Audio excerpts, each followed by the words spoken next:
Les programmes qui viennent d'être publiés sont nouveaux dans leur forme et dans leur conception, pour les langues étrangères comme pour les autres disciplines, puisque ce sont des programmes qui concernent désormais chaque fois l'ensemble des 3 années, des 3 cycles d'apprentissage qui vont du cours préparatoire jusqu'à l'issue de la scolarité au collège, donc la classe de 3e.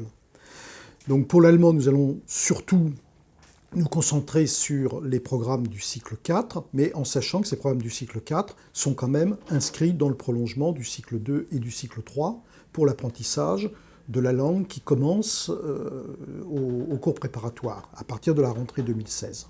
Cette nouvelle architecture des programmes aura finalement pour l'allemand relativement peu d'incidence pour l'allemand et pour l'enseignement des langues en général. De toute façon, la programmation, en ce qui concerne les langues vivantes, elle nous est plus ou moins imposée puisque l'on va naturellement du plus simple vers le complexe. Sinon, ces nouveaux programmes, les professeurs de langue vont retrouver des choses qui leur sont maintenant très familières, les niveaux du cadre européen commun de référence, qui reste la référence pour les objectifs à atteindre et pour les démarches à mettre en œuvre, en particulier la démarche actionnelle.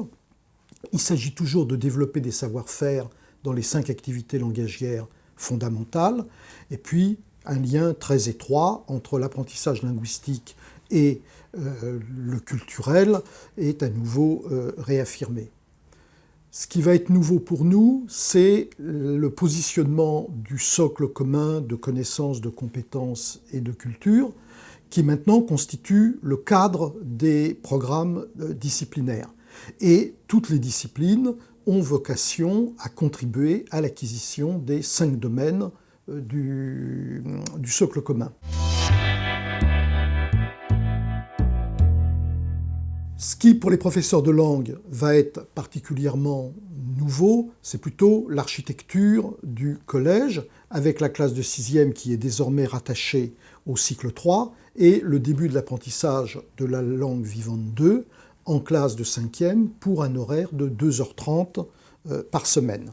Donc c'est surtout sur ce parcours LV2 à partir de la 5e que nous allons insister. Le programme de cycle 4 en langue vivante est commun à l'apprentissage de la langue 1 et de la langue 2, c'est-à-dire que les démarches et les thèmes sont identiques, avec 4 entrées culturelles qui sont les mêmes en LV1 et en LV2, les langages, école et société, voyage et migration, rencontres avec d'autres cultures. Mais bien évidemment, les attentes en termes d'objectifs à atteindre et de niveau du cadre sont différents, puisque en LV1, c'est le niveau B1 du cadre européen commun de référence pour les langues qui est visé, alors qu'en LV2, on ne vise que le niveau A2 qui devra être atteint dans au moins 2 activités langagières. Donc le nouveau manuel sur lequel nous travaillons actuellement aux éditions Nathan prendra bien évidemment en compte cette nouvelle donne, ce nouvel horaire et ces objectifs à atteindre.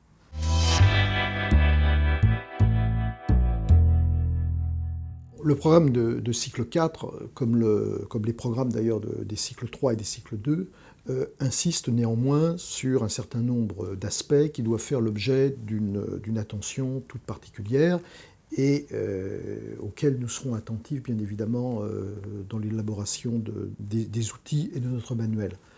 Tout d'abord, c'est la dimension interdisciplinaire de l'apprentissage.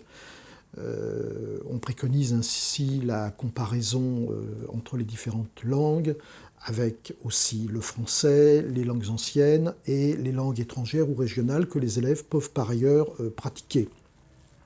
La langue étrangère peut également trouver sa place dans les différents thèmes qui sont proposés dans les enseignements pratiques interdisciplinaires, les EPI, et certains de ces projets peuvent d'ailleurs être conduits en partie dans la langue étrangère. Et ils peuvent donner lieu aussi à des projets de mobilité.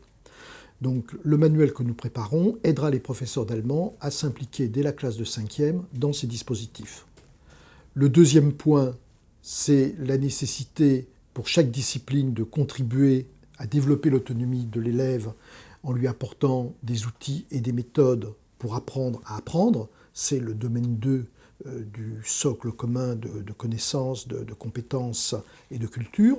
Le troisième point, c'est la mise en activité des élèves dans le cadre d'une pédagogie de projet par la réalisation de tâches.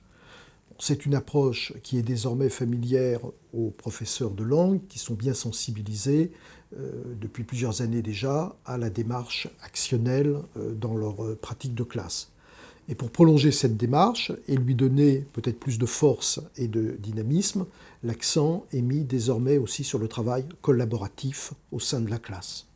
Dernier point, c'est que l'allemand, comme toutes les autres disciplines, contribue à l'enseignement moral et civique, au parcours d'éducation artistique et culturelle, à l'éducation aux outils numériques et aux médias. Et là, bien évidemment, dans l'enseignement des langues, cette dimension est prise en compte.